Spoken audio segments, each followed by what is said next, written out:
FM 89.1, Radio Universidad. Hola, ¿qué tal? Buen día, ¿cómo les va? Bien. Bueno, viendo un poco el tablero de lo que nos está pasando en el día a día, ayer dieron a conocer un aumento del salario mínimo vital y móvil que parece escaso, ¿no? A simple vista. Mira, para nosotros se ha cometido un nuevo crimen, igual que el que ocurrió la última vez que se reunió el Consejo del Salario Mínimo, que significa condenar a la indigencia al 60% de los jubilados argentinos de manera mínima. Es decir, la jubilación mínima depende del salario mínimo, y por lo tanto, cuando vos decís que el salario mínimo va a ser a marzo de 69.000 pesos, con un aumento en la primera cuota del 6%, cuando hubo una inflación en alimentos de casi el 10%, está condenando a la gente a seguir o a inclusive a hacerla retroceder aún más en la indigencia en la que está. Porque una persona que cobra hoy 49 o 48.000 pesos, que es lo que cobra un jubilado, de la mínima, claramente lo está condenando a no comer. Ni hablar si el jubilado ha tenido la desgracia de tener que alquilar, porque ha tenido que vender sus casas, por lo que fuere, o porque no logró, después de jubilado, tener una propiedad. Entonces, y tenemos muchos casos de eso. En los barrios vos tenés mucha gente que va a los comedores populares siendo jubilado. Y hablar de los compañeros que cobran un programa social que es la mitad del salario mínimo. A la CGT, ¿a quién le preguntó que esa debería ser la propuesta salarial que tenían que aceptar? ¿Qué asamblea su? ¿Qué plenario? Entonces se discutió la propuesta de la CGT que terminó acordando un salario de miseria. Entonces, ¿a quién representa? ¿A quién interesa representar a la CGT? ¿A la de los trabajadores o a los empresarios que están muy contentos con este salario? Porque le va a permitir, explotando a trabajadores en las fincas, en los trabajos menos pagos, en el campo, 2,50 pesos, cuando exportan en dólares, cuando hay una situación mundial que les permite a los productores argentinos exportar en dólares, así que pagan en pesos miserables, devaluados, y cobran en dólares.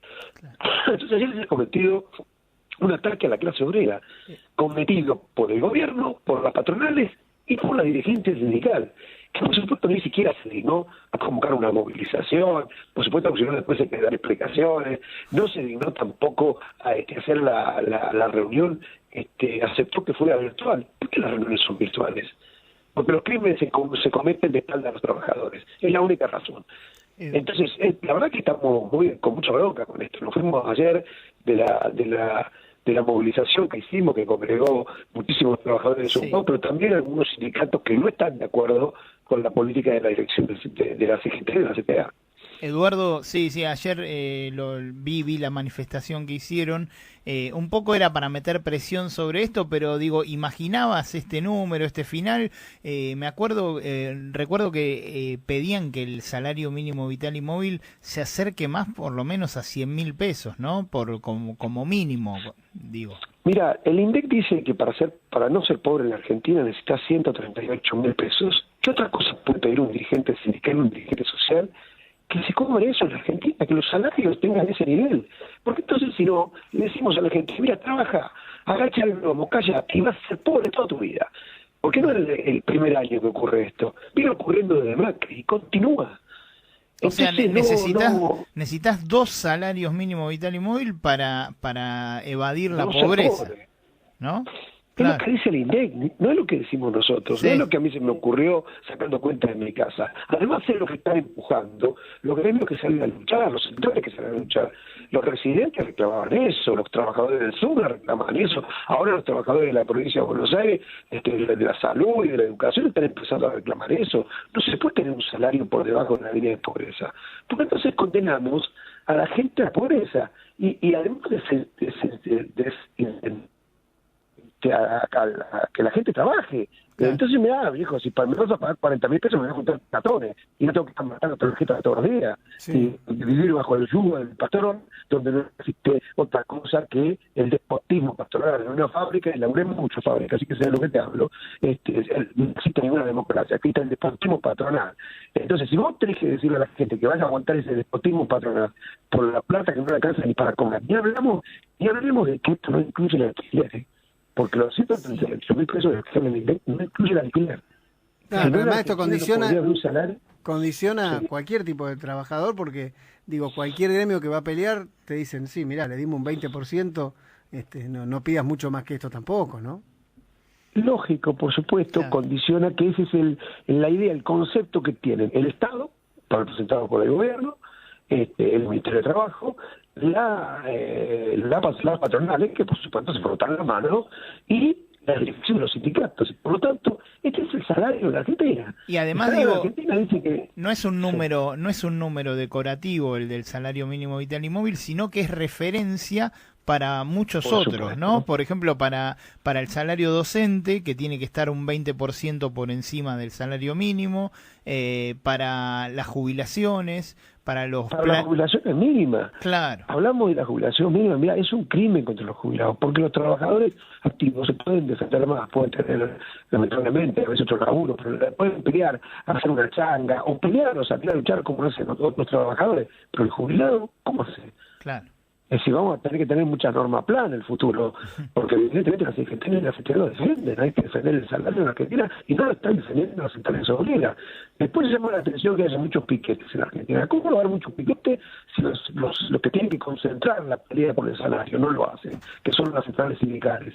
Entonces, lógicamente, pululan las acciones de los distintos sectores porque no lo representa un salario en la Argentina que está por debajo de la línea de pobreza. La mayoría del sindicalismo argentino está últimamente más cerca de las patronales que de los trabajadores. Totalmente. Eso no hace falta ni que te lo diga yo. Algunos están más cerca hasta socialmente. Muchos de ellos son millonarios. Ninguno cobra del que estuvieron ahí el salario mínimo ni de cerca. Creo que no deben saber ni cuál es el salario que tienen. Porque viven de otra manera, viven como ricos, viven como empresarios. Lamentablemente es así, y eso es lo que ocurre, y eso es lo que también determina su accionar. La vivencia, la vida, la existencia de uno determina la conciencia. Esta gente vive como ricos y actúan como ricos, despreciando a los trabajadores. Claro. Te voy a preguntar ahora por el tema del plan Potenciar Trabajo y por los planes sociales, que en muchos medios se lo trata de estigmatizar. Recuerdo cuando, por ejemplo, en el PAMI encontraron que 48 jubilados tenían un yate, ¿no? Y a partir de eso se tomó la medida de sacarle la gratuidad de los remedios para los jubilados por 48 personas. Ahora encontraron algunos de los beneficiarios del Potenciar Trabajo que compraron dólares, unos pocos, y a partir de eso salieron a instalar que había que cortar los planes o eliminarlos, ¿no? O sea, digo, ¿qué mirada tenés de esto y qué te parece la nueva ministra, Victoria Tolosa Paz? Mira, tuvimos 10 días, una semana, de una campaña feroz, diciendo que había 250.000 personas que cobraban planes sociales y tenían barco, yates, pagaban bienes personales, compraban dólares. Era mentira. Era mentira. Y lo peor de todo es que 0,3%. Salió Tolosa Paz a decir que era el 0,3% del total de los beneficios. A mí cuando me lo dijeron, la primera vez que me enteré por un medio, dije, no lo creo. Claro. No creo que sea así, porque mira, pagar bienes personales en la Argentina, para pagar bienes personales en la Argentina, primero tenés que tener un contado. Después tenés que tener muchas propiedades, porque son 6 millones para pagar bienes personales, sí. Y tenés que tener, y la evaluación fiscal, tenés que tener 10 propiedades para pagar. Además no es posible por la siguiente lógica elemental, que yo me la hacía en ese momento sin saber, sin conocer nada. Una persona que tiene todos esos bienes no necesita un plan social, que son 27.000 pesos. Que es un vino caro para una persona que tiene un yate y propiedades. Entonces, no funciona. Ahora, salió de las oficinas del gobierno, ojo, que esta información, esta manipulación la agarraron los medios, pero desde el propio gobierno, es decir, desde un lugar del gobierno, que en la fecha salió esta información. Es una interna, claro. Por un lado. Y por otro lado, como dicen ustedes, es una estigmatización que después justifica la baja de los planes. Ah, bueno, si son ricos, saquemos los planes, bajémosle. ¿Quién quiere que se bajen los planes en Argentina? El Fondo Monetario Internacional y las patronales. El fondo para aplicar el gasto y las patronales para que no sea un piso salarial. Porque viste que se quejan en el norte, en el sur, por el lado de Río Negro, los productores frutirotícolas, los productores agropecuarios, que dicen, acá la gente no quiere trabajar porque cobran un plan. Pero vos, ¿cuánto pagás? para quejarte por un plan social de 27.000 pesos. ¿Cuánto querés pagar? ¿Por qué pagas un salario? Vos sabés cómo la gente va a trabajar. Bueno, el otro día apareció el marido de Pampita, que le decimos nosotros, diciendo que en su restaurante, ¿cuánto pagaban? Con propinas y todo, 70.000 pesos, sí. ¿no? Y es una vergüenza. Que lo paga es un hombre que con 2 platos de los que vende, más o menos le paga el sueldo, ¿no? Con 2 rabas, totalmente. Sí, por supuesto.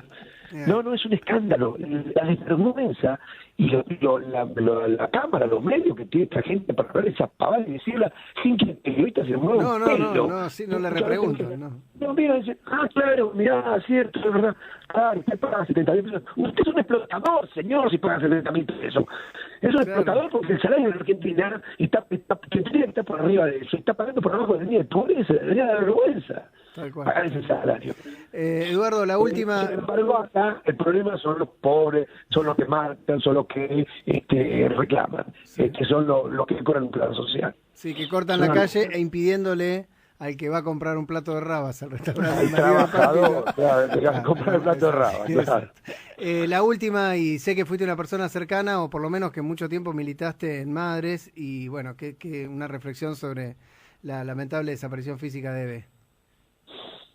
Bueno, por supuesto, es lamentable, pero hay que hacer un balance más general. Mira, yo milité en Madres, en Plaza de Mayo, en la década del 80, acá en Lomas de Zamora.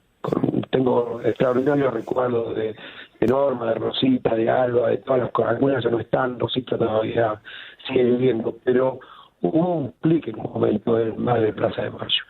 Y se vivió inclusive la propia asociación Madre de Plaza de Mayo, y yo recuerdo a las madres defender cada lucha. Y lamentablemente Eva en un momento cambió su postura de defendernos, nos defendió mucho Eva, a los que luchábamos en los gremios, a los que peleábamos, y pasó a un derrotero que para mí no es lo que tienen que hacer esos organismos, esas organizaciones que tanto le sirvieron a la lucha popular. Para mí fue un ejemplo. Yo era un pibe cuando me metí ahí y para mí me enseñaron muchísimo, pero después hubo una Eve con la que no coincidí, una Eve que llegó después del 2002, después de la masacre de Puente de Pueyrredón, en un micro 24 de marzo, y lo vi, no me lo contó nadie, no lo leí, Aníbal Fernández en el micro. Y Aníbal Fernández, para todos los que estuvimos después de Pueyrredón, el 26 de junio, fue uno de los responsables del asesinato de Maxi Darío. Entonces eso, para mí, la llevó a un derrotero totalmente equivocado, que tiene que ver con la cooptación, no con la propia personalidad o con la persona y el individuo, sino con la cooptación del Estado y de los gobiernos. Los gobiernos y los estados, cuando cooptan a las organizaciones, pasa como pasa ahora, por ejemplo, con las organizaciones sociales oficialistas, que no dicen una palabra sobre este salario miserable, que no salen a la calle a protestar y a reclamar, porque hay un gobierno. Eso no hay que hacerlo nunca. Uno puede ir a un gobierno, apoyarlo, todo lo que quieras, pero los reclamos nunca deben dejarse de lado, sino dejar de cumplir el papel por el cual estás en el lugar que estás. Gracias, un saludo, nos vemos, gracias. Un saludo, gracias a ustedes. Eduardo Belliboni, hombre de los movimientos piqueteros, el máximo, la cara visible del pueblo obrero hoy por hoy en esta lucha, pasó por nada, es lo que parece. Desde la Universidad Nacional de La Matanza, Radio Universidad FM 89.1. Siempre cerca.